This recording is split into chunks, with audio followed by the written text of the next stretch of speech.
Once upon a time in Pandaville, life was simple. Pandas munched on crunchy bamboo under sunny skies, and all was well until the great bamboo crisis hit.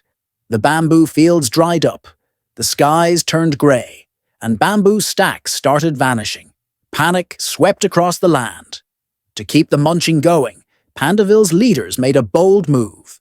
They began borrowing bamboo from neighbouring lands like Beeland.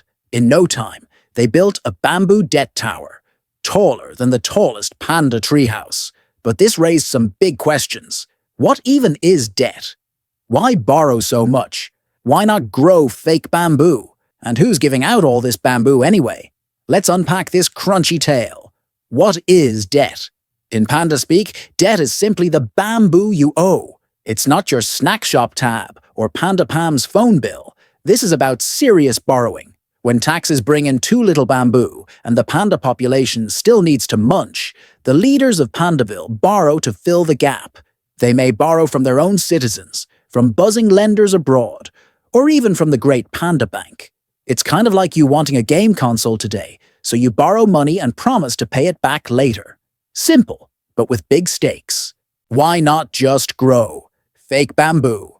The classic shortcut. Growing fake bamboo, or in human terms, printing money, sounds like a quick fix. But if Pandaville grow too much of it, bamboo loses its value. This actually happened in Venezuela, where too much fake money made prices explode. People needed entire bags of cash just to buy basic snacks. So no, grow more bamboo isn't the answer. Instead, Pandaville chooses to borrow smartly. They borrow when taxes fall short, but the needs are high, especially during emergencies. Like when a massive storm wiped out food supplies, they had no choice but to borrow. That's just like how the USA borrowed $3.8 trillion in 2020 to manage the COVID-19 crisis. They also borrow to build for the future. Bamboo farms, bridges, schools. Investing now and paying later. And sometimes they borrow to pay off old debts. A risky move that works until it doesn't. Just ask Sri Lanka, which defaulted in 2022 and faced an economic meltdown. Who's lending all this bamboo? Well, Pandaville doesn't just borrow from one place. The bamboo comes from local pandas, who buy government promises, bonds, using their savings. Believe it or not, in the USA, citizens and institutions hold $7.3 trillion of government debt. Foreign bees, like Beeland or Dragonland. These global lenders buy bamboo promises too, holding hundreds of billions. But they come with risks. Small, shaky towns often rely on lenders like the World Bee Bank, who say things like, "Sure, we'll help, but no more bamboo feasts." The Panda Bank, the central bank that doesn't lend directly, but buys and sells panda promises to keep the economy stable. Like tuning the bamboo flow, not too hot, not too cold. Is debt dangerous? Here's the thing. Debt is not the villain. It's more like a bamboo taco. Delicious and useful as long as you don't overstuff it. Used wisely, debt builds cities, saves jobs, and supports growth.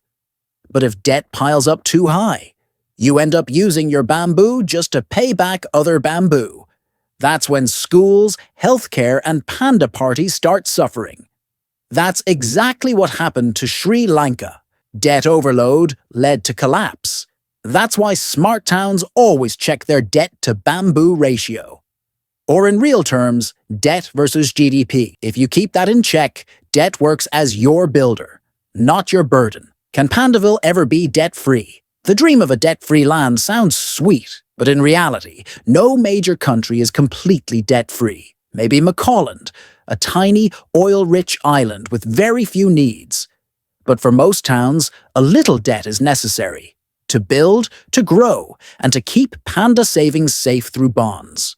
Without debt, there are no trust-based investments, less infrastructure, and slower progress. So instead of fearing debt, Pandaville learns to use it wisely.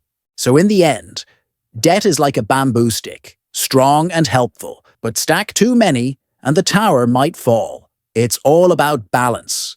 Our squad, tell me this, what's crazier? A $36 trillion debt mountain or a world running wild with fake bamboo?